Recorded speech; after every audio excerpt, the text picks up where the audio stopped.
Today's tip of the day is build your trading plan based on your strengths. So for what I mean by this is if your specialization is supports and resistances, you know exactly when a support is defined and when a resistance is defined and when the stock is going to move from it. That's your strength, and that's what not everyone has that particular strength in them.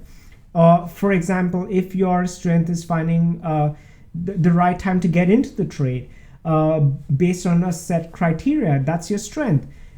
If your strength is looking at the fundamentals of a stock, looking at the earnings reports, that's your strength. So whatever your strength is, and that's something that will come to you in time when you practice trading, looking at charts or looking at the valuations of stocks and the fundamentals of stocks. That's when you would identify what is your key strength in trading. And once you realize that and you've identified that, okay, I'm actually really good at, say, trend trading or like swing trading or finding like the right time to buy in based on supports and resistances, use that to your advantage to attach that to your trading plan.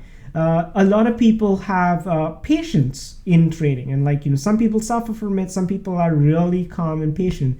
And for the patient people, you could incorporate that into your trading plan as well. So, finding the right time to get into the trade, not over trading. So these are all traits that should be part of your trading plan. But I think it's something that you realize with time, but you don't really apply it, and but at the back of your mind you know that this is something I'm really good at. So I hope you could add this to your trading plan. It'll help you really become a better and more successful trader in the times to come. So with that, I will see you in another tip, and I hope this was helpful, and if it was, do hit the thumbs up so that other people can also view this and benefit from this video as well.